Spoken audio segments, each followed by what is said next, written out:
இடதுசாரி தீவிரவாத இடதுசாரி அரசியல் பேசியால் அப்படியே ஓட்டமா ஓடி தீவிரமான வலதுசாரி அரசியல் சங்கராச்சாரி காலிலே விழுந்து இந்த நாள் வரையில் நாக்கில் கொஞ்சம் கூட கூச்சம் இல்லாமல் அவ்வளவு கேவலமான விமர்சனங்களை பேசிக் கொண்டிருக்கிற ஒரு நபரையும் பார்க்கிறோம். நன்றி இல்லாமல், என்னால் எந்த பயனும் அடையாமல், எனக்காக போராடி பல வழக்குகளை சந்தித்து இன்றைக்கு ஒரு தனி கட்சியை உருவாக்கி ஒரு தனித்த அடையாளத்தோடு அதன் திருமாவளவனை விட்டால் இந்த சமூக களத்தில், விடுதலை களத்தில் நாம் பெரிய இழப்பை, பின்னடைவை சந்திக்க நேரும் என்று வெளிப்படையாக பேசக்கூடிய ஒரு பெருந்தன்மையோடு அன்றைக்கு உள்வாங்கிய அதே அரசியலை, சாதி ஒழிப்பு அரசியலை, தமிழ் தேசிய அரசியலை, பாட்டாளி வர்க்க விடுதலை அரசியலை, பெண் விடுதலை அரசியலை, ஏகாதிபத்திய எதிர்ப்பு அரசியலை அப்படியே உள்வாங்கிக் கொண்டு அதிலிருந்து ஒரு அங்குலம் கூட நழுவாமல், வழுவாமல், விலகாமல் அந்த பாதையிலே இன்றைக்கு வீறு நடை போடக்கூடிய ஒரு தம்பியாக குடந்தை அரசன் இன்றைக்கும் இருக்கிறார். ஒரு பாராட்டு விழாவே நடத்துகிறார். இன்னொருவன் தூற்றுகிறான், தம்பி குடந்தை அரசன் போற்றுகிறார் என்கிற இந்த இரண்டையும் நான் ஒப்பிட்டு பார்க்கிறேன். திராவிடத்தை எதிர்க்கக்கூடியவன் உண்மையிலேயே எதிர்க்க வேண்டுமானால் பெரியாரை எதிர்க்க கூடாது, பண்டிதரைத்தான் அவன் எதிர்க்க வேண்டும். தமிழ்நாட்டில் நிறைய பேர் தமிழ் தேசியம் பேசுறாங்க. அது மிகவும் ஆபத்தான திரிபுவாத அரசியல். அவர்கள் பேசுவது இனவாதமே தவிர தமிழ் தேசியம் இல்லை. தமிழ் தேசியத்தின் எதிரி யார்? இது ஒரு தேசியம், சரி. தமிழ்நாடுன்னு ஒரு நிலப்பரப்பு இருக்கு. தமிழ்நாட்டுக்குள்ள 7 கோடி பேர் மக்கள் தமிழ் பேசுகிறார்கள். தமிழ்நாட்டுக்கென்று ஒரு பாரம்பரியம் இருக்கிறது, கலாச்சாரம் இருக்கிறது. ஆகவே ஒரு தமிழ் தேசியம் என்கிற கருத்தியல் உருவாக்க வேண்டும். சரி, எதிர்ப்பது திராவிட தேசியம்ங்கிறாங்க. திராவிடத்துக்குன்னு ஒரு லேண்ட் இருக்கா? ஒரு நிலப்பரப்பு இருக்கா? திராவிடத்துக்குன்னு ஒரு பொது மொழி இருக்கா? திராவிடர்கள் ஒரு பொது இனம் இருக்கா? அவர்களே கற்பனை செய்து கொண்டு திராவிடத்தை எதிர்ப்பதாக பெரியாரை எதிர்க்கிறார்கள். பெரியாரை எதிர்க்கிறார்கள் என்றால் பார்ப்பனியத்திற்கு துணை போகிறார்கள் என்று பொருள். பெரியாரை எதிர்க்கிறார்கள் என்றால் அம்பேத்கரை எதிர்க்கிறார்கள் என்று பொருள். பெரியாரை எதிர்க்கிறார்கள் என்றால் மாமேதை மார்க்ஸை எதிர்க்கிறார்கள் என்று பொருள். பெரியாரை எதிர்க்கிறார்கள் என்றால் சமூக நீதியை எதிர்க்கிறார்கள் என்று பொருள். மிகவும் ஆபத்தான ஒரு திரிபுவாத அரசியல் இது. வெறும் இனவாதத்தை பேசுகிறார்கள். அதனால்தான் தொழிலாளர்களை அடித்து விரட்டுவோம் என்கிறார்கள். வட இந்திய தொழிலாளர்களா சுரண்டுகிறான். அம்பானியும் அதானியும் அல்லவா எதிர்க்கப்பட வேண்டியவன், விரட்டி அடிக்கப்பட வேண்டியவன். அவன் முதலீட்டு வந்தேறி, அவன் நேரடியாக வந்து குடியிருக்கல, அவன் முதலீடு இங்கே இருக்கிறது. அவனும் ஒரு வந்தேறி தான், முதலீட்டு வந்தேறி. இப்போ முதலாளிகளை, சுரண்டக்கூடியவர்களை எதிர்க்க வேண்டும் என்கிற அரசியலிலிருந்து விலகி தொழிலாளர்களை பிற மொழியை பேசுகிறவன் என்கிற பெயரில் 100 ரூபாய் கூலி வாங்க வேண்டிய இடத்தில் 50 ரூபாய் வாங்கி கொண்டு வேலை செய்கிறான். 3 வேளை சாப்பிடுகிற இடத்தில் 1 வேளை சாப்பிட்டுக் கொண்டு வேலை செய்கிறான். எவ்வளவு பெரிய சுரண்டலுக்கு உள்ளாகிறான். சுரண்டுகிறவன் தமிழ் முதலாளி, சுரண்டப்படுகிறவன் வட இந்திய தொழிலாளர். எப்படி நீ தொழிலாளரை எதிர்ப்பாய்? தொழிலாளரை எதிர்ப்பது என்பது என்ன வகை அரசியல்? இனவாதம் பேசினால் அப்படித்தான் அது போய் முடியும். அது இனவெறுப்பில் போய் முடியும். இனவெறுப்பு என்பது தமிழ் தேசியம் இல்லை. தமிழ் தேசியம் என்பது அதற்கு எதிரி இந்திய தேசியமாகத்தான் இருக்க முடியும். தெலுங்கு தேசியமாக இருக்க முடியாது, மலையாள தேசியமாக இருக்க முடியாது, கன்னட தேசியமாக இருக்க முடியாது. தமிழ் தேசியத்தின் எதிரி இந்திய தேசியமாகத்தான் இருக்க முடியும். அப்படித்தான் இருக்கிறது. இந்தியாவுக்குள்ள தமிழ்நாட்டை இணைச்சுக்கிட்டாங்க ஒரு மாநிலமா. நீ மொழி உரிமை பேசக்கூடாது, இன உரிமை பேசக்கூடாது, மொழி நலன்களை பேசக்கூடாது, உன்னுடைய மாநில உரிமைகளை பேசக்கூடாது, மாநில சுயாட்சியை பேசக்கூடாது, கல்வி உரிமைகளை பேசக்கூடாது, நாங்க தான் தீர்மானிப்போங்கிறான். அவனை எதிர்க்கிறதா, தெலுங்கு பேசுற தொழிலாளரை எதிர்க்கிறதா? எவ்வளவு பெரிய திரிபுவாதம். ஆரியத்தை எதிர்க்க வேண்டிய இடத்தில் போய் திராவிட, கற்பனையான திராவிட தேசியத்தை எதிர்க்கிறார்கள். கோல்வாக்கரை எதிர்க்க வேண்டியவர்கள் பெரியாரை எதிர்க்கிறார்கள். எவ்வளவு மோசமான திரிபுவாத அரசியல். இந்த போலி தமிழ் தேசிய திரிபுவாதத்திலிருந்தும் தமிழ்நாட்டை காப்பாற்றியாக வேண்டும். போலி அம்பேத்கரியவாதிகள் சங் பரிவார்களோடு சேர்ந்து கொண்டு சேரிப்புறங்களில் ஊடுருவ நினைக்கிற முயற்சியையும் தடுத்தாக வேண்டும்.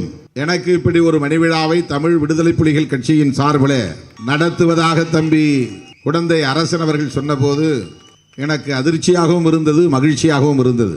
கொஞ்சம் ஏற இறங்க பார்த்தேன். உண்மையிலேயே இவர் கேட்கிறாரா, ஒப்புக்கு பேசுகிறாரா என்று நான் சற்று தயக்கம் காட்டினேன். பிறகு ஓரிரு முறை மறுபடியும் வந்து அழுத்தம் கொடுத்து தேதி கேட்ட பிறகுதான் எங்கே நடத்தப் போகிறீர்கள் என்று நான் கேட்டேன். கும்பகோணமாக இருந்தால் சற்று கடினமாக இருக்கும் நேரத்தை ஒதுக்குவதற்கு, தேதியை நாளை ஒதுக்குவதற்கு என்று நான் சற்று தயங்கினேன். உங்களுக்கு வசதியாக சென்னையிலேயே நடத்துகிறேன் என்று என் தயக்கத்தை புரிந்து கொண்டு அடுத்த வார்த்தையை சொன்னார். சென்னையில் நடத்துவதென்றால் எப்படி மக்கள் என்று கேட்டேன். உங்கள் கட்சியிலிருந்து யாரும் வர வேண்டாம், தமிழ் புலிகள் மட்டும்தான் வருவார்கள். 2000 பேர் இங்கே வந்து குவிவார்கள் என்று அவர் சிரித்துக்கொண்டே சொன்னார். ஆக தமிழ் விடுதலை புலிகள்,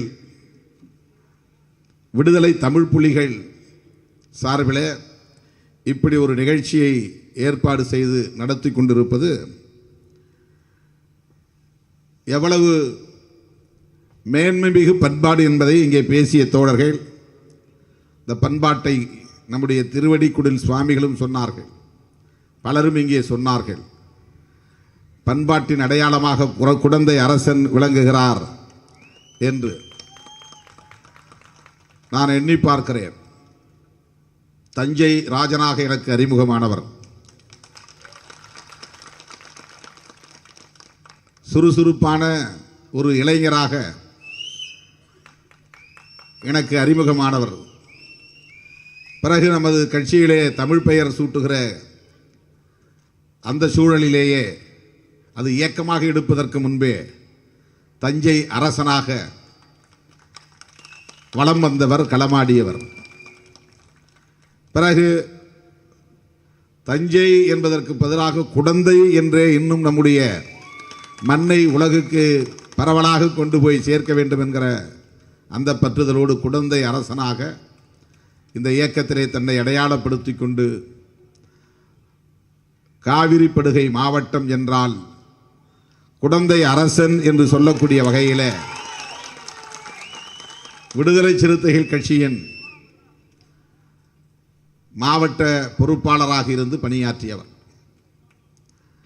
அவரோடு தம்பி ஈழவளவனும் சேர்ந்து காவிரி படுகை மாவட்டம் என்றாலேயே குடந்தை அரசன், ஈழவளவன் என்று இயக்கத்திலே பலரும் சுட்டி காட்டக்கூடிய அளவுக்கு சிறப்பாக பணியாற்றியவர்கள் என்பதை யாரும் மறுக்க முடியாது, வரலாறும் மறக்காது.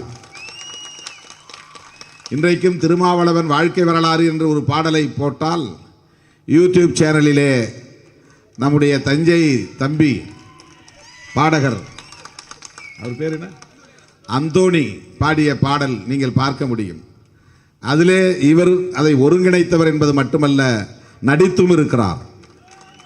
திருமாவளவன் வாழ்க்கை வரலாறு என்கிற அந்த பாடல் காட்சியாக்கப்பட்டிருக்கிறது. அப்படி காட்சியாக்க வேண்டும் என்று நான் சொல்லவில்லை, அதுதான் குடந்தை அரசன். அதை காட்சிப்படுத்த வேண்டும், அதை ஒரு காட்சி பதிவாக உருவாக்க வேண்டும் என்கிற அந்த உந்துதலோடு அதை எடுத்து படமாக்கி அதை கொண்டு வந்து எனக்கு போட்டு காட்டிய பிறகுதான் நானே அதை பார்த்து வியந்தேன். அவ்வளவு சிறப்பான ஒரு பதிவு. அதேபோல தென் மாவட்ட காவிரி படுகை மாவட்டங்களில், அந்த டெல்டா மாவட்டங்களில் எத்தனையோ பல நெருக்கடிகளை நாம் சந்தித்திருக்கிறோம். தம்பி இனியன் படுகொலை, அது எவ்வளவு பெரிய பாதிப்பை நமக்கு ஏற்படுத்தியது என்று தெரியும். என்றைக்கும் நம்மால் அதை மறக்க முடியாது. யாருக்கும் எந்த தீங்கும் நினைக்காத ஒரு இனிய தோழர், நம்முடைய குடந்தை அரசனுக்கு உயிருக்கு உயிரான நண்பர். இரண்டு பேரும் அப்படி இணைந்தே இருப்பார்கள். இனியன் மீது அரசனுக்கு அவ்வளவு பற்றுதல் உண்டு. அதற்கு மேல் நான் அதிலே எதையும் சொல்ல விரும்பவில்லை. தம்பி குடந்தை அரசன் அந்த அளவுக்கு தன் உடன் இருக்கிற தோழர்களுக்கு உற்ற துணையாக இருக்க வேண்டும் என்கிற நம்பிக்கைக்கு பாத்திரமானவராக அவர் விளங்கினார் என்பது ஒரு வரலாறு. நான் கொடியேற்ற வந்தபோது மன்னார்குடியிலே சிலை திறப்பு விழாவை முடித்த பிறகு 10 மணிக்கு மேல் 11 மணிக்கு மேல் ஆகிவிட்டது. கொடியேற்றுவதற்கு ஒரு பகுதிக்கு கூப்பிடுகிறார்கள். அங்கே இந்த நேரத்தில் போக வேண்டுமா, நள்ளிரவுக்கு மேல் ஆகிறது என்று நான் தயங்கிய போது, ஒன்றும் ஆகாது, வாருங்கள், நான் இருக்கிறேன் என்று என் வண்டியிலேயே ஒரு புறம் தொற்றிக்கொண்டே தொங்கிக் கொண்டே வந்தவர் தம்பி குடந்தை அரசன். நான் எதிர்பார்த்ததைப் போல சாதி வெறியர்கள் சூழ்ந்து கொண்டார்கள். சுற்றிலும் நின்று கற்களை வீசி தாக்கினார்கள். அந்த நேரத்தில் என்னை காப்பாற்ற வேண்டும் என்பதற்காக அந்த வண்டியில் தொங்கியபடியே எதிரிகளிடமிருந்து லாவகமாக வண்டியை திருப்பி மறுபடியும் மன்னார்குடி கொண்டு வந்து என்னை அனுப்பி வைத்தவர். சரமாரியாக கற்களை தூக்கி வீசினார்கள். கல்லென்றால் சாதாரணமான கைக்கு அடங்கும் கல் அல்ல, 2 கைகளால் தூக்கி எறியக்கூடிய பாறாங்கற்கள், பெரிய பெரிய கற்களை எடுத்து வீசினார்கள். வண்டியின் மீது விழுந்தது. அரசன் மீது விழுந்திருக்க வேண்டியது, குடந்தை அரசன் மீது விழுந்திருக்க வேண்டியது. எவன் வீசுகிறான் என்கிற முகத்தை அடையாளம் காணக்கூடிய அளவுக்கு அந்த பகுதியிலே அரசன் களப்பணியாற்றியவர். இவன்தான் வீசினான் என்று உடனே அவன் பெயரை சொல்லக்கூடிய அளவுக்கு, சாதி வெறியர்களையும் அறிந்து வைத்திருக்கக்கூடிய அளவுக்கு களத்தில் நின்ற ஒரு தம்பிதான் குடந்தை அரசன். அன்றைக்கு எனக்கு உயிருக்கு ஆபத்து என்று சொன்னால் அது மிகையாகாது. அப்படி சாதி வெறியர்கள் சுற்றி சூழ்ந்து கொண்டார்கள். விட்டு ஓடிவிடவில்லை. தன்னை தற்காத்து கொள்ள வேண்டும் என்று அவர் காணாமல் போய்விடவில்லை. அவர்கள் வீசுகிற அந்த பாறாங்கள் தன் மீது பட்டாலும் அண்ணன் மீது விழுந்துவிடக்கூடாது என்கிற அந்த உணர்வை அன்றைக்கு அவர் வெளிப்படுத்தியதை இந்த மேடையில் நான் சொல்லவில்லை, பல மேடைகளில், பல இடங்களில், பல முறை தோழர்களிடத்திலே சொல்லியிருக்கிறேன். பிறகு ஏன் தனி கட்சி தேவையில்லை என்பதுதான் என்னுடைய நிலைப்பாடு. அப்போதே சொன்னேன், என்ன செய்துவிட்டோம்? வழக்கமான ஒன்றுதான். தேர்தல் நேரங்களிலே போட்டி வேட்பாளராக நின்றால் இடைநீக்கம் செய்வதும் பிறகு கட்சியிலே சேர்த்துக் கொள்வதும் வழக்கமான ஒன்றுதான். நான் கூப்பிட்டு சொன்னேன், திருவிடைமருதூர் தொகுதியை உண்மையிலேயே கேட்டோம், நீ தவறாக புரிந்து கொண்டிருக்கிறாய். கேட்காமல் விட்டுவிட்டோம் என்று நீ தவறாக புரிந்து கொண்டிருக்கிறாய். இன்னும் சொல்ல போனால் நாம் செய்த தவறே என்னவென்றால், சில மாதங்களுக்கு முன்பே அந்த தொகுதி வேண்டும் என்று போய் கேட்டதுதான் தவறு. தேர்தல் நெருங்குவதற்கு ஒரு 6-7 மாதங்களுக்கு முன்பு தோழர் ரவிக்குமார் அவர்கள் சொன்னார் என்பதற்காக அந்த பகுதியை சார்ந்த திமுக தலைவர்களை போய் சந்தித்து, எங்களுக்கு இந்த கூட்டணியிலே திருவிடைமருதூர் கட்டாயம் தர வேண்டும் என்று முன்கூட்டியே போய் நாங்கள் சொன்னதால் அவர்கள் விழிப்படைந்து விட்டார்கள். என்ன இந்த தொகுதியை குறிவைத்து கேட்கிறார்கள்? இதை கொடுக்கக்கூடாது. இந்த பகுதியிலே விடுதலை சிறுத்தைகள் ஒரு தொகுதியிலே நின்று வெற்றி பெற்று விட்டால் பிறகு அவர்களை கட்டுப்படுத்த முடியாமல் போய்விடும் என்று யூகித்திருக்கலாம். என்னவோ 6-7 மாதங்களுக்கு முன்பே நானும் தோழர் ரவிக்குமார் அவர்களும் திமுகவை சார்ந்த சில முன்னணி தலைவர்களை நேரிலே சந்தித்து திருவிடைமருதூர் தொகுதி வேண்டும் என்று கேட்டோம். கூட்டணியிலே எப்படி நாம் முதலில் முடிவு செய்வோம் என்றால், முதலில் எண்ணிக்கையை தான் முடிவு செய்ய முடியும், எத்தனை தொகுதி என்று. அதற்கு பிறகுதான் எந்தெந்த தொகுதிகள் என்று முடிவு செய்ய முடியும். தொகுதிகளை முடிவு செய்த பிறகுதான் யார் வேட்பாளர்கள் என்று முடிவு செய்ய முடியும். வேட்பாளர்களை முடிவு செய்து கொண்டு போய் தொகுதியை கேட்கிற அளவுக்கு கூட்டணியிலே பேரம் பேசுகிற வலிமை நம்மை போன்ற கட்சிகளுக்கு தொடக்க காலத்தில் இல்லை. இன்றைக்கு அது வளர்ந்திருக்கிறது, அது வேறு. இந்த தொகுதி தான் வேண்டும், இன்னாருக்குத்தான் வேண்டும் என்று கட்டாயப்படுத்தி கேட்கிற அளவுக்கு ஒரு கட்சி தனக்கான வாக்கு வங்கியை உறுதிப்படுத்தி இருக்க வேண்டும். உறுதிப்படுத்தி இருக்க வேண்டும் என்றால், தனியே நின்று பாட்டாளி மக்கள் கட்சி தனக்கு இத்தனை சதவீதம் வாக்குகள் இருக்கிறது என்பதை உறுதிப்படுத்திய பிறகுதான் அதிமுக கூட்டணியிலேயே சேர முடிந்தது. தன்னுடைய கட்சிக்கு இவ்வளவு வாக்குகள் இருக்கின்றன என்று உறுதிப்படுத்திய பிறகுதான் மதிமுக அதிமுக கூட்டணியிலே ஒரு கூட்டணி கட்சியாக சேர முடிந்தது. 5-6% பாமகவுக்கு தனித்து நின்று ஒவ்வொரு சட்டமன்ற தொகுதியிலும் 20,000-30,000 வாக்குகள் என்று உறுதிப்படுத்திய பிறகுதான் கூட்டணியிலேயே சேர முடிந்தது. மதிமுகவும் அப்படி 8% வாக்குகளை ஒரு கட்டத்திலே வாங்கி எங்களுக்கு இவ்வளவு வாக்குகள் தமிழகம் தழுவிய அளவில் இருக்கிறது என்று உறுதிப்படுத்திய பிறகுதான் அதிமுக கூட்டணியிலே சேர முடிந்தது.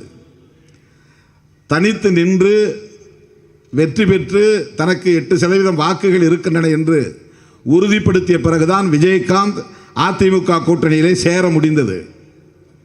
இப்படி தனித்து நின்று வாக்கு வங்கியை உறுதிப்படுத்தாமல் தமிழக தேர்தல் அரசியலில் தவிர்க்க முடியாத ஒரு சக்தியாக இன்றைக்கும் களமாடுகிற இயக்கம் விடுதலை சிறுத்தைகள் கட்சிதான்.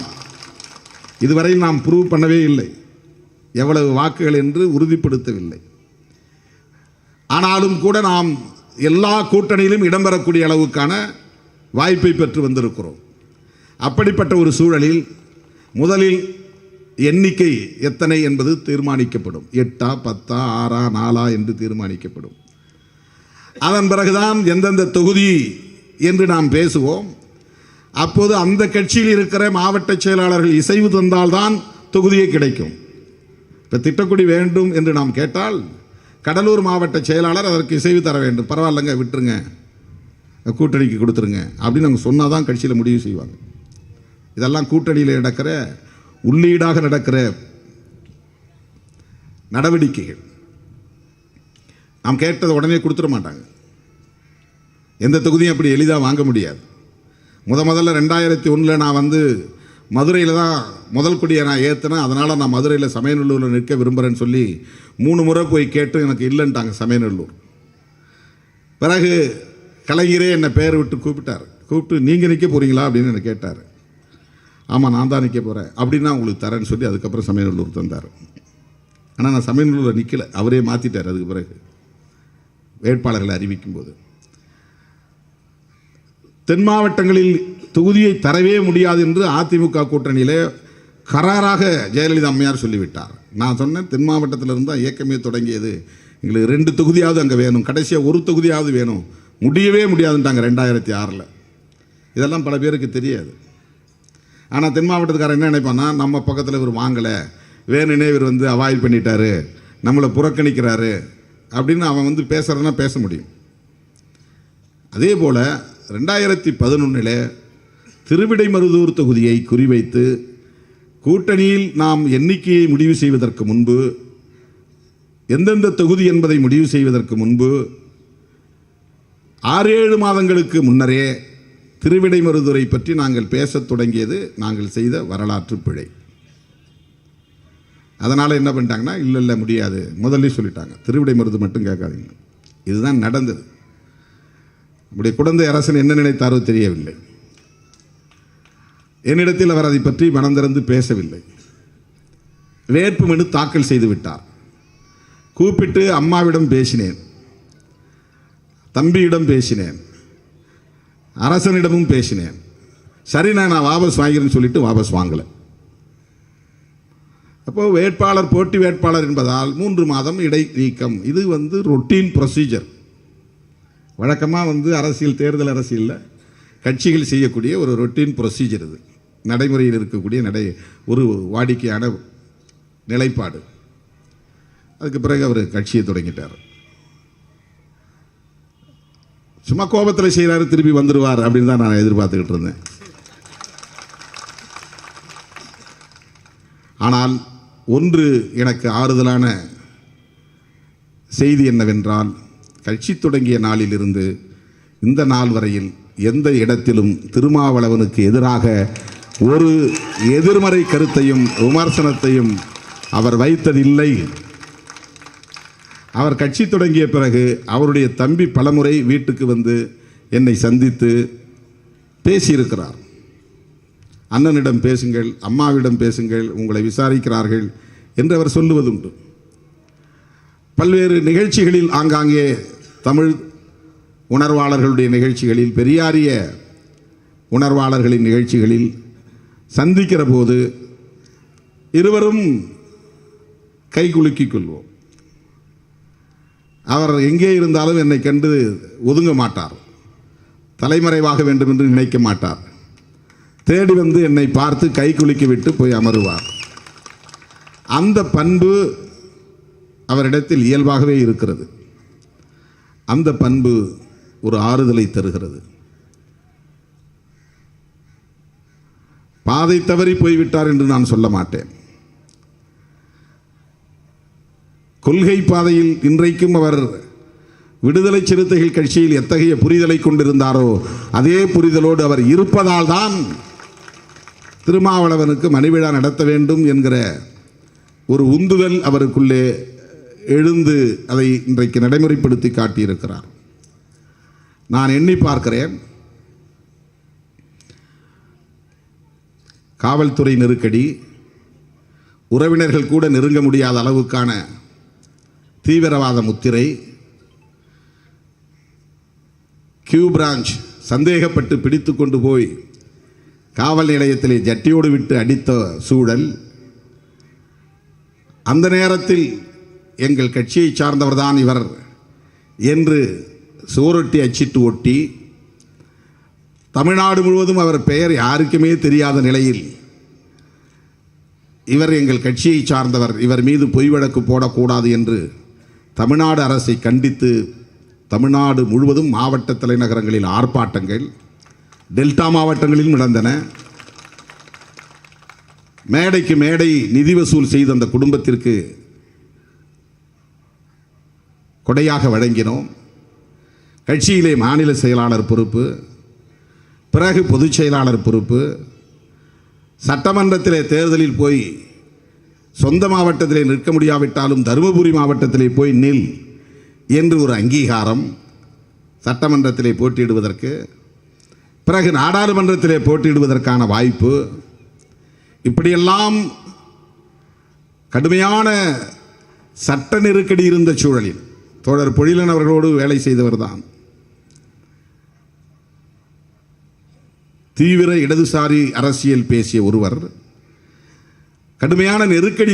என்னுடைய பண்பே என்னன்னா, யாராவது ஒரு நெருக்கடியில் இருந்தாங்கன்னா எல்லா தடைகளையும் தாண்டி அவர்களுக்கு போய் பாதுகாப்பு கொடுப்பது என்பது என்னுடைய இயல்பு. அப்படி நான் பலரை சொல்ல முடியும். இப்போ ஒரு நெருக்கடி, வேறு யாராவதுனா கியூ பிரான்ச் அவரை தேடுது, ஏதோ குண்டு வெடிப்பில் அவர் சம்மந்தப்பட்டிருக்காராம் அப்படின்னு சொன்னால் பின்வாங்கி தான் ஓடுவான். நான் இப்போ கோயம்புத்தூரில் ஒரு அரசு ஊழியராக பணியாற்றி கொண்டு இருக்கிறேன். கட்சியில் சேரலை. அப்போ பொழிலன் தமிழக ஒடுக்கப்பட்ட ஒரு விடுதலை இயக்கத்தில் தான் அவர் இருக்கிறார். கட்சியில் சேரலை. ஆனால் நான் உரிமைக்கு வர்றேன், கிளைம் பண்ணுறேன். திருவள்ளுவர் மாவட்டம், வள்ளலார் மாவட்டம், 2 மாவட்டத்துக்கும் சேர்த்து இவர் தான் எங்கள் ஒருங்கிணைப்பாளர், அமைப்பாளர். இவர் மேலே நீ கேஸ் போட்டினா அப்புறம் நடக்கிறது வேற. 200 போஸ்ட் அடித்து ஒட்டணும். எவ்வளவு தீவிரமான இடதுசாரி அரசியல் பேசிய ஒருவர், நெருக்கடியில் இருந்து ஒருவர், அவருக்கு கட்சிக்குள்ளே ஒரு பாதுகாப்பை தந்து நிதியை திரட்டி குடும்பத்திற்கு கொடையாக வழங்கி ஒரு அணி செயலாளராக அறிவித்து, பிறகு பொதுச் செயலாளராக அறிவித்து, சட்டமன்ற தேர்தலிலே போட்டியிட வைத்து, நாடாளுமன்ற தேர்தலிலே போட்டியிட வைத்து, ஊருக்கு உலகுக்கு அடையாளப்படுத்திய போது ஒரு சின்ன பிரச்சனைக்காக 3 மாதம் சஸ்பெண்ட், லூஸ் டாக்கு, வாய்க்கு வந்ததை பேசினதுனால ஒரு 3 மாதம் இடைநீக்கம். இடதுசாரி, தீவிரவாத இடதுசாரி அரசியல் பேசியால் அப்படியே ஓட்டமாக ஓடி தீவிரமான வலதுசாரி அரசியல் சங்கராச்சாரி காலிலே விழுந்து இந்த நாள் வரையில் நாக்கில் கொஞ்சம் கூட கூச்சம் இல்லாமல் அவ்வளவு கேவலமான விமர்சனங்களை பேசிக் கொண்டிருக்கிற ஒரு நபரையும் பார்க்கிறோம். நன்றி இல்லாமல், என்னால் எந்த பயனும் அடையாமல், எனக்காக போராடி பல வழக்குகளை சந்தித்து இன்றைக்கு ஒரு தனி கட்சியை உருவாக்கி ஒரு தனித்த அடையாளத்தோடு அதன் திருமாவளவனை விட்டால் இந்த சமூக களத்தில், விடுதலை களத்தில் நாம் பெரிய இழப்பை, பின்னடைவை சந்திக்க நேரும் என்று வெளிப்படையாக பேசக்கூடிய ஒரு பெருந்தன்மையோடு அன்றைக்கு உள்வாங்கிய அதே அரசியலை, சாதி ஒழிப்பு அரசியலை, தமிழ் தேசிய அரசியலை, பாட்டாளி வர்க்க விடுதலை அரசியலை, பெண் விடுதலை அரசியலை, ஏகாதிபத்திய எதிர்ப்பு அரசியலை அப்படியே உள்வாங்கிக் கொண்டு அதிலிருந்து ஒரு அங்குலம் கூட நழுவாமல், வழுவாமல், விலகாமல் அந்த பாதையிலே இன்றைக்கு வீறு நடை போடக்கூடிய ஒரு தம்பியாக குடந்தை அரசன் இன்றைக்கும் இருக்கிறார். ஒரு பாராட்டு விழாவே நடத்துகிறார். இன்னொருவன் தூற்றுகிறான், தம்பி குடந்தை அரசன் போற்றுகிறார் என்கிற இந்த இரண்டையும் நான் ஒப்பிட்டு பார்க்கிறேன். குடந்தை அரசனுக்கு நான் ஒன்றும் செய்துவிடவில்லை. அவரை மாவட்ட அமைப்பாளர் என்ற அங்கீகாரத்தை தவிர வேறொன்றும் அவருக்கு நான் செய்துவிடவில்லை. இந்த கட்சியால் பயன்பெற்ற எத்தனையோ பேர் அவதூறுகளை பரப்பினார்கள் வெளியே போய். கட்சிக்கு சம்பந்தமில்லாதவர்களாம் இன்றைக்கு நம்மை பற்றி அந்த சங்கராச்சாரி கும்பலோடு சேர்ந்து கொண்டு, சங் பரிவார் கும்பலோடு சேர்ந்து கொண்டு கைக்கூலி பெற்றுக்கொண்டு கடுமையான விமர்சனங்களை வைக்கிறார்கள்.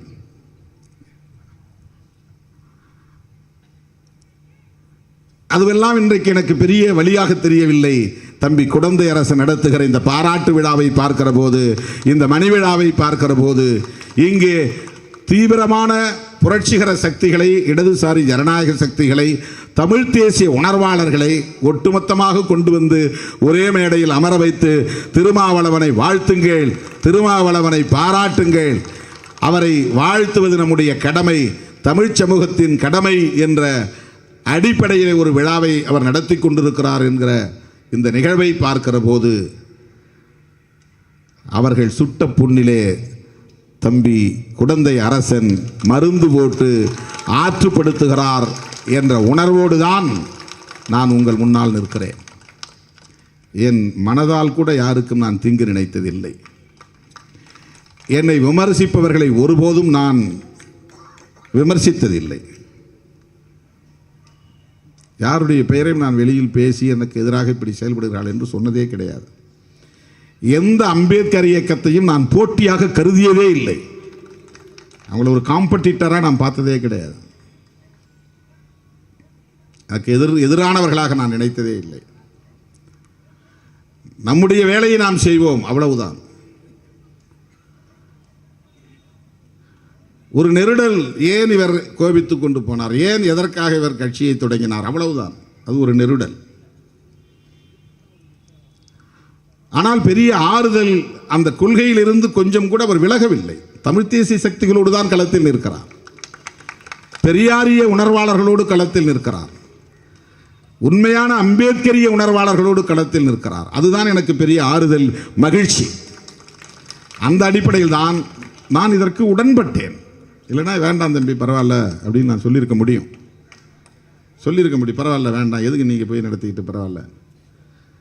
அவருடைய பாதையில் அவர் மிகச் சரியாக இருக்கிறார், பார்வையிலும் சரியாக இருக்கிறார் என்கிற வகையில் தம்பி குடந்தை அரசன் இந்த விழாவை எடுப்பதற்கு முன்வந்த போது நான் மனமுவந்து ஏற்றுக்கொண்டேன். என்னோடு இருந்த தம்பி, எனக்காக களமாடிய தம்பி, என்னை பாதுகாப்பதற்காக, அந்த கொடூரமான சாதி வெறியிடமிருந்து பாதுகாப்பதற்காக உண்மையான உணர்வோடு அன்றைக்கு என்னோடு களத்தில் நின்ற தம்பி.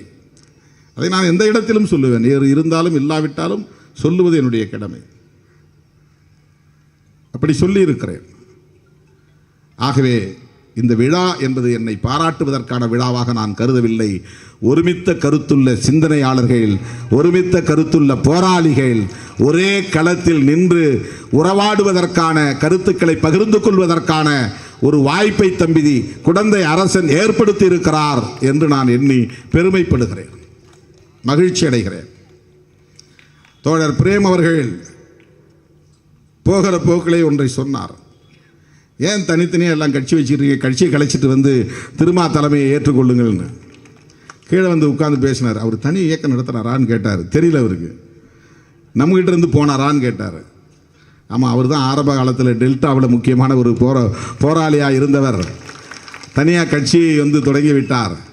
பரவாயில்லையே, அவருக்கு தனியாக போனால் ஒரு பாராட்டு விழாவை நடத்தியிருக்கிறாரு. ஆனால் அவருக்கு நான் சொல்கிற மாதிரி சொல்லிட்டேன், கட்சியை கலைச்சிட்டு சீக்கிரம் வாங்க அப்படின்னு. அவர் எப்படி எடுத்துக்க போகிறாருன்னு தெரியல அப்படின்னார். என்னை பொறுத்தவரையில் நான் அப்படி எல்லாவற்றையும் விழுங்கி சிரிக்க விரும்புகிறவன் அல்ல. நீங்கள் வாங்க கட்சியை கலைச்சிருங்க, எல்லாம் தலைமையை ஏற்றுங்க அப்படி நான் சொல்கிறவன் இல்லை. அப்படி வந்தால் மகிழ்ச்சி, ஏற்றுக்கொள்வோம். வர வேண்டும் என்றும் நான் அழைப்பு விடுப்பதிலே மகிழ்ச்சி அடைகிறேன். ஆனால் அதுவும் ஒரு எதேச்சதிகாரமான போக்காகிவிடக்கூடாது. நாங்கள் பெருசாக வளர்ந்துட்டோம், நாங்கள் பெரிய கட்சி, நீங்கள்லாம் கலைச்சிட்டு வாங்க அப்படின்னு நான் போய் ஐயா ஜெயராமன் அவர்கிட்ட போய் நான் கேட்க முடியுமா? கேட்கலாமா? கேட்கக்கூடாது. ஐயா வாலாசால் வல்லவன் அவர்களை போய் நீங்கள் எதுக்குங்க, அவர் தான் ஆணைமுத்து ஐயா இல்லையே, கலைச்சிட்டு வாங்க எங்களோட சேர்ந்துருங்க அப்படின்னு சொல்ல முடியுமா? சொல்லக்கூடாது. அது ஜனநாயகம் இல்லை.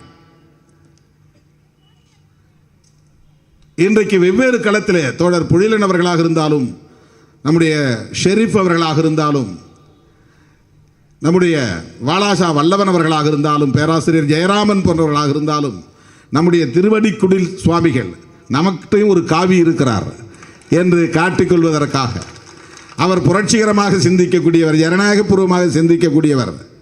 இந்த மாதிரி தனித்தனியாக இருந்து ஆங்காங்கே நம்முடைய உணர்வுகளுக்கு ஏற்ப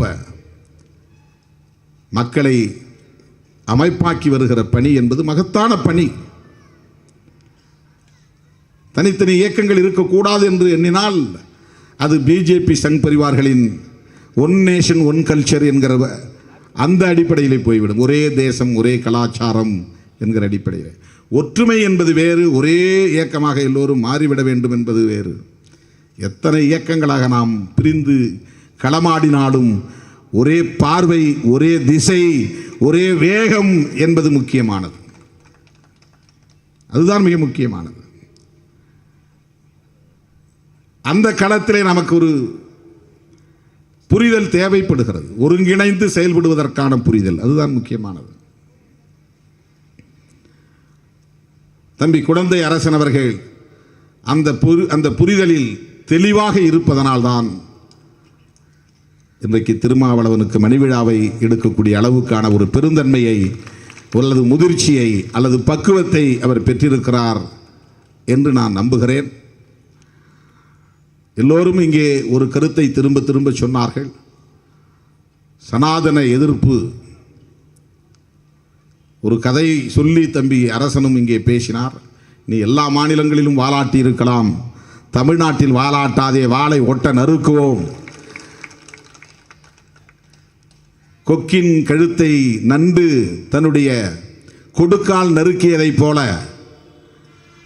பாசிச சக்திகளின் குரல் வலையை இந்த பெரியார் மண்ணில், பிரேம் அவர்கள் சொன்னதைப் போல இந்த அயோத்திதாசர் மண்ணில் ஜனநாயக சக்திகள் நாங்கள் ஒருங்கிணைந்து நிற்போம், உங்கள் வாளை ஒட்ட நறுக்குவோம்.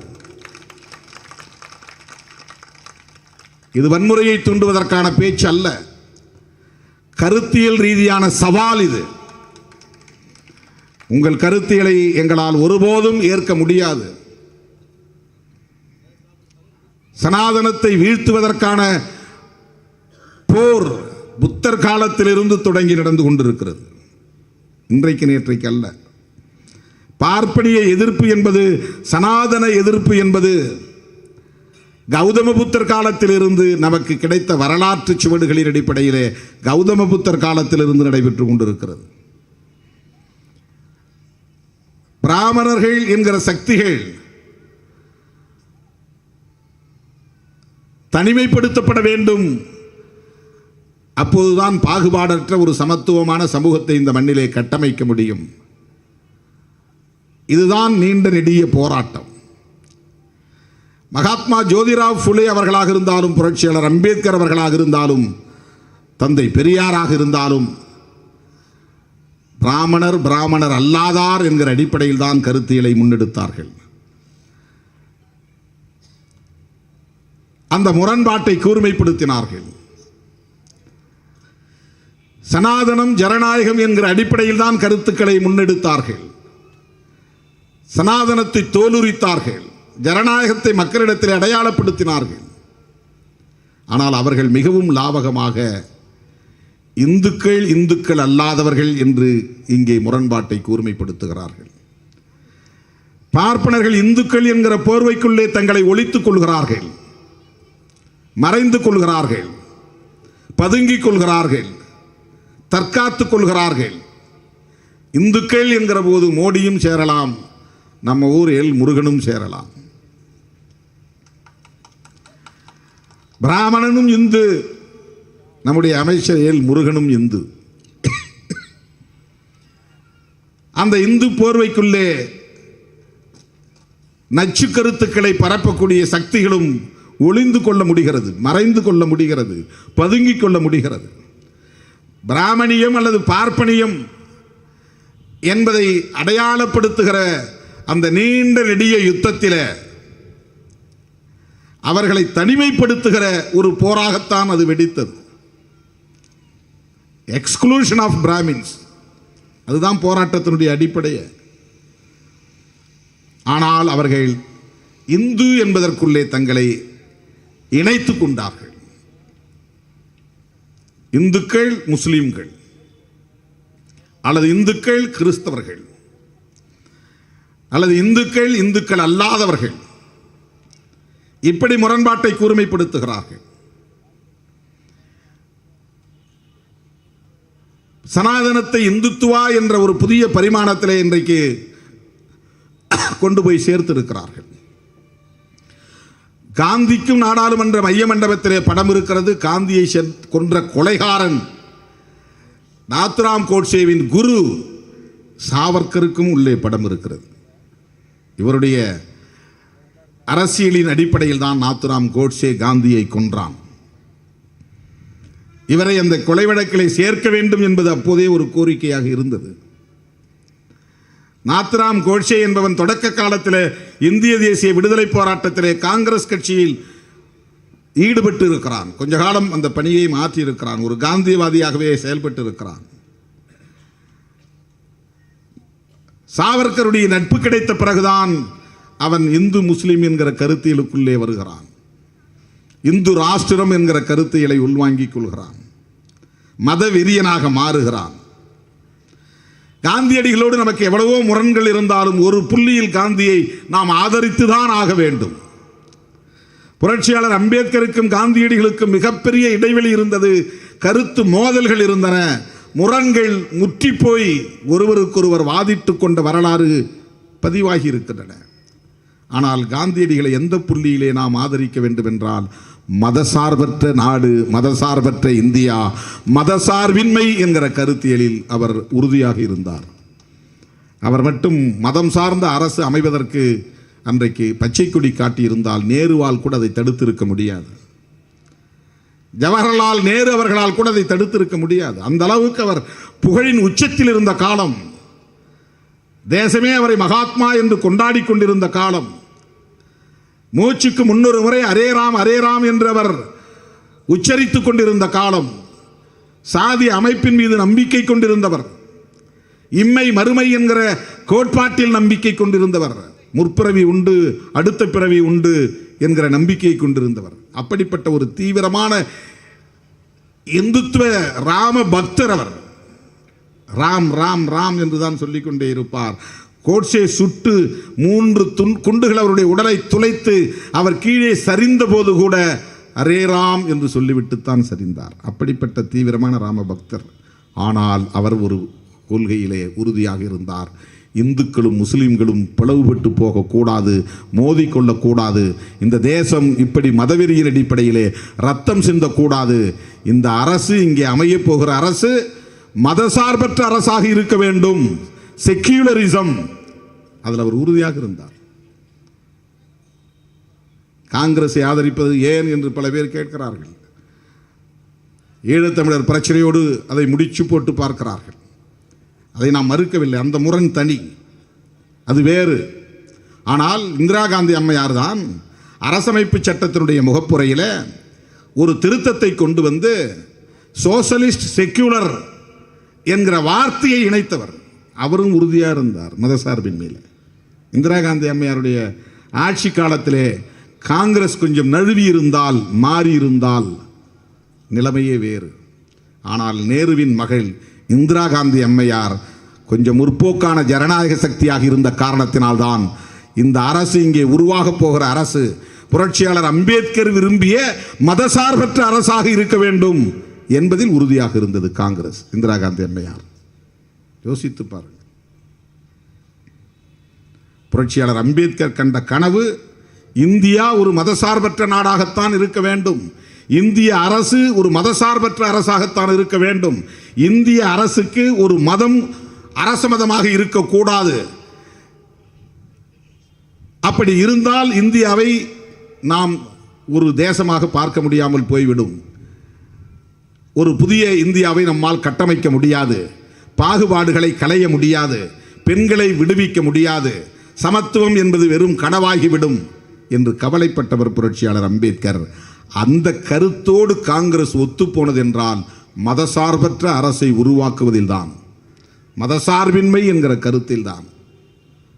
அருமை தோழர்களே, யாருக்கு அக்கறை இருக்கிறதோ இல்லையோ, உண்மையான அம்பேத்கரியவாதிகளால் இந்த சனாதன சக்திகளை ஏற்கவே முடியாது. அவர்களை விரட்டி அடித்துவிட்டு இந்த மதசார்பற்ற இந்தியாவை காப்பாற்ற வேண்டும் என்கிற அக்கறை உண்மையான அம்பேத்கரியவாதிகளுக்கு இருந்தே தீர வேண்டும். அப்படி இல்லாமல் ஒருத்தன் போய் பிஜேபியில் சேர்றான், ஒரு தலித் அம்பேத்கர் அரசியலை பேசியவன்னா அவன் 100 விழுக்காடு பிழைப்புவாதியாகத்தான் இருக்க முடியும், சமூகத்திற்கு துரோகம் இழைக்கக்கூடியவனாகத்தான் இருக்க முடியும். அம்பேத்கருக்கு அவன் துரோகம் இழைத்தானா இல்லையா என்பது வேறு. இங்கே பாகுபாடற்ற ஒரு சமூகத்தை உருவாக்குவதற்கு ஒரே ஒரு ஆயுதம் அரசமைப்பு சட்டம்தான். அந்த அரசமைப்பு சட்டத்தில் இருக்கிற மிக முக்கியமான கோட்பாடுகள் 3 கோட்பாடுகள்: புளூரலிசம், செக்யூலரிசம், ஃபெடரலிசம். பன்மைத்துவம், மதசார்பின்மை, கூட்டாட்சி தத்துவம். இந்த 3க்கும் நேர் எதிரி சனாதன சக்திகள். அப்படின்னா அவன் அரசமைப்பு சட்டத்தை நீர்த்து போக செய்யணும், அதை தூக்கி எறிய வேண்டும் என்று அவன் நினைக்கிறான். அதுதான் அவனுடைய செயல் திட்டம். அந்த அடிப்படையில் தான் நாம் சனாதன சக்திகளை மிக கடுமையாக மூர்க்கமாக எதிர்க்க வேண்டியவர்களாக இருக்கிறோம். அருமை தோழர்களே,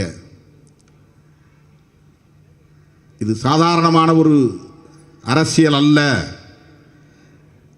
மிகவும் நுட்பமான ஒரு அரசியல். இப்போது நாம் பேசிக்கொண்டிருக்கிற இந்த புள்ளி மிக மிக நுட்பமானது. எல்லோரும் ஜெய்பீம் என்கிறார்கள், ஏமாந்து விடக்கூடாது. எல்லோரும் அம்பேத்கர் ஜெயந்தியை கொண்டாடுகிறார்கள், ஏமாந்து விடக்கூடாது. RSS காரன் அம்பேத்கருக்கு சிலை எழுப்புகிறான், ஏமாந்து விடக்கூடாது. உன் கிராமத்திலே அவன் வந்து காவிக்குடியை ஏற்றுகிறான் என்றால் உன் கப்பலில் ஓட்டை விழுந்து விட்டது என்று பொருள். ஆபத்து உன்னை நெருங்கிவிட்டது என்று பொருள். நாட்டுக்கு மட்டுமல்ல, ஒவ்வொரு ஊருக்கும் அது ஆபத்து. அவன் அடிப்படை வசதிகளை பற்றி பேச மாட்டான், கல்வியின் தேவையை பற்றி பேச மாட்டான், வேலை வாய்ப்பை பற்றி பேச மாட்டான், பொருளாதார மேம்பாடு குறித்து பேச மாட்டான், கனிம வள பாதுகாப்பு பற்றி பேச மாட்டான், சுற்றுச்சூழல் பாதுகாப்பு பற்றி பேச மாட்டான், ஆற்று நீர் உரிமை பற்றி பேச மாட்டான், மணலை எடுக்கக்கூடாது என்று சொல்ல மாட்டான், நல்ல காற்று வேண்டும், நல்ல தண்ணீர் வேண்டும் என்று பேச மாட்டான், எல்லோருக்கும் கல்வி வேண்டும் என்று சொல்ல மாட்டான், கல்வியை இலவசமாக கட்டணமில்லாமல் வழங்குங்கள் என்று பேச மாட்டான், சமூக நீதியை பற்றி பேச மாட்டான், எளியோருக்கு இடஒதுக்கீடு வேண்டும் என்று பேச மாட்டான், தனியார் துறைகளிலும் இடஒதுக்கீடு வேண்டும் என்று பேச மாட்டான். மதத்தை பற்றி மட்டும்தான் பேசுவான். நீ இந்து, அவன் முஸ்லீம், நீ இந்து, அவன் முஸ்லீம் என்று இந்த வெறுப்பை மட்டும்தான் விதைக்கிற ஒரு அரசியல் கட்சி, இந்த வெறுப்பை மட்டுமே விதைக்கிற ஒரு அரசியல் கட்சி. உலகத்திலேயே இப்படிப்பட்ட ஒரு வெறுப்பை மூலதனமாக்கி ஆதாயம் தேடுகிற ஒரு அரசியல் கட்சி கிடையவே கிடையாது. ஹிட்லருக்கு பிறகு வெறுப்பை மூலதனமாக்கிய அதிகாரத்தை கைப்பற்றக்கூடிய ஒரு பேர் இயக்கமாக இன்றைக்கு RSS இருக்கிறது. RSSின் கொள்கை கோல்வாக்கரால் வரையறுக்கப்பட்டது. கோல்வாக்கரின் கொள்கை வீர சாவர்கரின் கொள்கை. அவன் தான் 2 நாடாகணும்னா முதல்ல முகமது அலி ஜின்னா அந்த கோரிக்கை வைக்கிறதுக்கு முன்னாடியே 2 நாடு இங்கே இருக்கிறது, 2 நாடும் பிரியுங்கிற கருத்தை முதல்ல முன்மொழிந்ததே வீர சாவர்கர் தான். தோழர்களே, இது ரொம்ப முக்கியமான, நுட்பமான, ஆழமான ஒரு அரசியல் புள்ளி. உண்மையான அம்பேத்கரியவாதிகள் இதை உள்வாங்கிக் கொள்ள வேண்டும். இதனால் என்ன பிரச்சனைகளை வேண்டுமானாலும் நாம் எதிர்கொள்ள நம்மை தயார்படுத்திக் கொள்ள வேண்டும். எந்த ஒடுக்குமுறைகளாக இருந்தாலும் அதை எதிர்கொள்ள வேண்டியது நம்முடைய பொறுப்பு. அம்பேத்கர் மதம் மாறுகிறார், பௌத்தத்தை தழுவுகிறார், 22 உறுதிமொழிகளை ஏற்கிறார். 22 உறுதிமொழிகளும் நான் சிவனை வழிபட மாட்டேன், பிரம்மனை வழிபட மாட்டேன், மகாவிஷ்ணுவை வழிபட மாட்டேன், துர்காவை வழிபட மாட்டேன், இவர்கள் ராமனை ஒரு அவதாரமாக ஏற்றுக்கொள்ள மாட்டேன் இப்படியெல்லாம் அந்த 22 மொழிகளிலே வருகிறது. ஆனால் அவன் புத்தகம் போடுகிறான், அம்பேத்கர் இந்துத்துவ அம்பேத்கர் என்று புத்தகம் போடுகிறான். திரிபுவாதம், வரலாற்றை திரிப்பது மிகவும் ஆபத்தான ஒரு அரசியல். அம்பேத்கரை விழுங்க பார்க்கிறார்கள், பெரியாரை எதிர்க்கிறார்கள். இதில் பாருங்க, ரொம்ப முக்கியமான ஒரு வேறுபாடு. பெரியாரையும் அம்பேத்கரையும் ஒரே மாதிரி பார்க்கல. பெரியாரை கடுமையாக எதிர்க்கிறான். பெரியாரை எதிர்ப்பதற்காக திமுகவை எதிர்க்கிறான். திமுகவை எதிர்ப்பதற்காக திராவிட அரசியலை எதிர்க்கிறார்கள். திராவிட அரசியலை எப்படி அவர்கள் சொல்லுகிறார்கள் என்றால், ஏதோ தென்னிந்தியாவெல்லாம் ஒன்றா சேர்த்து திராவிட நாட்டை உருவாக்குறதுக்காக இவங்கெல்லாம் பேசிகிட்டு இருக்கிறாங்க. திராவிடம்னு ஒன்று கிடையாது, தமிழ்நாடுன்னு இருக்குது, அதனால் தமிழ் தேசியம் தான் நம்முடைய அரசியல் அப்படிங்கிறான். திராவிடம் என்பது சமூக நீதிக்கான அரசியல், ஆரியத்திற்கு எதிரான அரசியல். அதை முதலில் உச்சரித்தவர் பண்டிதர் அயோத்திதாசர். திராவிடத்தை எதிர்க்கக்கூடியவன் உண்மையிலேயே எதிர்க்க வேண்டுமானால் பெரியாரை எதிர்க்கக்கூடாது, பண்டிதரைத்தான் அவன் எதிர்க்க வேண்டும். தமிழ்நாட்டில் நிறைய பேர் தமிழ் தேசியம் பேசுகிறாங்க. அது மிகவும் ஆபத்தான திரிபுவாத அரசியல். அவர்கள் பேசுவது இனவாதமே தவிர தமிழ் தேசியம் இல்லை. தமிழ் தேசியத்தின் எதிரி யார்? இது ஒரு தேசியம், சரி. தமிழ்நாடுன்னு ஒரு நிலப்பரப்பு இருக்குது, தமிழ்நாட்டுக்குள்ளே 7 கோடி பேர் மக்கள் தமிழ் பேசுகிறார்கள். தமிழ்நாட்டுக்கென்று ஒரு பாரம்பரியம் இருக்கிறது, கலாச்சாரம் இருக்கிறது. ஆகவே ஒரு தமிழ் தேசியம் என்கிற கருத்தியல் உருவாக்க வேண்டும், சரி. எதிர்ப்பது திராவிட தேசியம்ங்கிறாங்க. திராவிடத்துக்குன்னு ஒரு லேண்ட் இருக்கா, ஒரு நிலப்பரப்பு இருக்கா? திராவிடத்துக்குன்னு ஒரு பொது மொழி இருக்கா? திராவிடர்கள்னு ஒரு பொது இனம் இருக்கா? அவர்களே கற்பனை செய்து கொண்டு திராவிடத்தை எதிர்ப்பதாக பெரியாரை எதிர்க்கிறார்கள். பெரியாரை எதிர்க்கிறார்கள் என்றால் பார்ப்பனியத்திற்கு துணை போகிறார்கள் என்று பொருள். பெரியாரை எதிர்க்கிறார்கள் என்றால் அம்பேத்கரை எதிர்க்கிறார்கள் என்று பொருள். பெரியாரை எதிர்க்கிறார்கள் என்றால் மாமேதை மார்க்ஸை எதிர்க்கிறார்கள் என்று பொருள். பெரியாரை எதிர்க்கிறார்கள் என்றால் சமூக நீதியை எதிர்க்கிறார்கள் என்று பொருள். மிகவும் ஆபத்தான ஒரு திரிபுவாத அரசியல். இது வெறும் இனவாதத்தை பேசுகிறார்கள். அதனால்தான் தொழிலாளர்களை அடித்து விரட்டுவோம் என்கிறார்கள். வட இந்திய தொழிலாளர்களா சுரண்டுகிறான். அம்பானியும் அதானியும் அல்லவா எதிர்க்கப்பட வேண்டியவன், விரட்டி அடிக்கப்பட வேண்டியவன். அவன் முதலீட்டு வந்தேறி, அவன் நேரடியாக குடியிருக்கல, அவன் முதலீடு இங்கே இருக்கிறது. அவனும் ஒரு வந்தேறி தான், முதலீட்டு வந்தேறி. இப்போ முதலாளிகளை சுரண்டக்கூடியவர்களை எதிர்க்க வேண்டும் என்கிற அரசியலிலிருந்து விலகி தொழிலாளர்களை பிற மொழியை பேசுகிறவன் என்கிற பெயரில் 100 ரூபாய் கூலி வாங்க வேண்டிய இடத்தில் 50 ரூபாய் வாங்கி கொண்டு வேலை செய்கிறான். 3 வேளை சாப்பிடுகிற இடத்தில் 1 வேளை சாப்பிட்டு கொண்டு வேலை செய்கிறான். எவ்வளவு பெரிய சுரண்டலுக்கு உள்ளாகிறான். சுரண்டுகிறவன் தமிழ் முதலாளி, சுரண்டப்படுகிறவன் வட இந்திய தொழிலாளர். எப்படி நீ தொழிலாளரை எதிர்ப்பாய்? தொழிலாளரை எதிர்ப்பது என்பது என்ன வகை அரசியல்? இனவாதம் பேசினால் அப்படித்தான் அது போய் முடியும். அது இனவெறுப்பில் போய் முடியும். இனவெறுப்பு என்பது தமிழ் தேசியம் இல்லை. தமிழ் தேசியம் என்பது அதற்கு எதிரி இந்திய தேசியமாகத்தான் இருக்க முடியும். தெலுங்கு தேசியமாக இருக்க முடியாது, மலையாள தேசியமாக இருக்க முடியாது, கன்னட தேசியமாக இருக்க முடியாது. தமிழ் தேசியத்தின் எதிரி இந்திய தேசியமாகத்தான் இருக்க முடியும். அப்படித்தான் இருக்கிறது. இந்தியாவுக்குள்ள தமிழ்நாட்டை இணைச்சிக்கிட்டாங்க ஒரு மாநிலமா. நீ மொழி உரிமை பேசக்கூடாது, இன உரிமை பேசக்கூடாது, மொழி நலன்களை பேசக்கூடாது, உன்னுடைய மாநில உரிமைகளை பேசக்கூடாது, மாநில சுயாட்சியை பேசக்கூடாது, கல்வி உரிமைகளை பேசக்கூடாது, நாங்கள் தான் தீர்மானிப்போங்கிறான். அப்போ அவனை எதிர்க்கிறதா, தெலுங்கு பேசுகிற தொழிலாளரை எதிர்க்கிறதா? எவ்வளோ பெரிய திரிபுவாதம்! ஆரியத்தை எதிர்க்க வேண்டிய இடத்தில் போய் கற்பனையான திராவிட தேசியத்தை எதிர்க்கிறார்கள். கோல்வாக்கரை எதிர்க்க வேண்டியவர்கள் பெரியாரை எதிர்க்கிறார்கள். எவ்வளவு மோசமான திரிபுவாத அரசியல்! இந்த போலி தமிழ் தேசிய திரிபுவாதத்திலிருந்தும் தமிழ்நாட்டை காப்பாற்றியாக வேண்டும். போலி அம்பேத்கரியவாதிகள் சங் பரிவார்களோடு சேர்ந்து கொண்டு சேரிப்புறங்களில் ஊடுருவ நினைக்கிற முயற்சியையும் தடுத்தாக வேண்டும். தமிழ்நாட்டை சும்மா காப்பாற்ற முடியாது. தமிழ்நாட்டை காப்பாற்றுவது என்பது பெரிய ஒரு யுத்தம். அது தமிழ்நாட்டை காப்பாற்றினால் இந்தியாவை காப்பாற்ற முடியும். கொஞ்சம் லேட் ஆகும், அவ்வளவுதான். நீ தமிழ்நாட்டையும் பறிகொடுத்து விட்டால் நிற்கிறதே இடம்னா எப்படி யுத்தம் புரிவ? உனக்கு ஒரு கால் நிற்கிறது இடம் வேணும் இல்லை? சுற்றி உன்னை வளைச்சிக்கிட்டா கூட நீ நிற்கிறது இடம் வேணும். அப்போ தான் சண்டை போட முடியும். இப்போ இந்தியாவை இன்னைக்கு அவர்கள் விழுங்கி ஏப்பமிட முயற்சிக்கிறார்கள் என்கிற சூழலிலே தமிழ்நாட்டை நாம் பாதுகாத்தாக வேண்டும். அந்த களத்திலே நாம் எல்லோரும் இணைந்து செயல்பட வேண்டும். இன்றைக்கு தம்பி குடந்தை அரசனுடைய முயற்சியில் பொழிலன் வந்திருக்கிறார், பேராசிரியர் ஜெயராமன் வந்திருக்கிறார், வாலாசா வல்லவன் வந்திருக்கிறார், திருவடிக்குடில் சுவாமிகள் வந்திருக்கிறார், தம்பி மே 17 இயக்கத்தின் சார்பில் தம்பி பிரவீன் வந்திருக்கிறார். திருமுருகன் வர முடியலன்னு சொன்னார், இன்றைக்கு பிரவீன் வந்திருக்கிறார். நம்முடைய திருவடிக்குடில் சுவாமிகள் வந்திருக்கிறார். நம்முடைய அன்பு, நம்முடைய ஆதரவு, எப்போதும் நமக்கு ஆதரவாக இருக்கக்கூடியவர், முதலில் திருமாவளவன் ஏன் முதல்வராக கூடாது என்று தொலைக்காட்சி பேட்டிகளில் பேசிய ராஜசேகர் வந்திருக்கிறார். ஷெரீப், நாங்கள் எப்பவுமே விடுதலை சிறுத்தைகளுக்கு வேலை செய்யக்கூடியவர்கள் என்று வெளிப்படையாக இன்றைக்கு மனம் திறந்து பேசியவர். இவர்கள் அனைவரையும் ஒருங்கிணைத்த பெருமை தம்பி குடந்தை அரசன் அவர்களை சாரும். அவர் தமிழ் விடுதலை புலிகள், மன்னிக்கவும், விடுதலை தமிழ் புலிகள் என்ற பெயரிலே கட்சி வைத்திருந்தாலும் அவர் விடுதலை சிறுத்தை தான் என்பதை சொல்லி அவருக்கு என்னுடைய பாராட்டுகளை தெரிவித்து இவ்வளவு சிறப்பான நிகழ்வை ஏற்பாடு செய்த தம்பி குடந்தை அரசன் அவர்களுக்கு என்னுடைய நெஞ்சார்ந்த நன்றியை தெரிவித்து நிறைவு செய்கிறேன். நன்றி, வணக்கம்.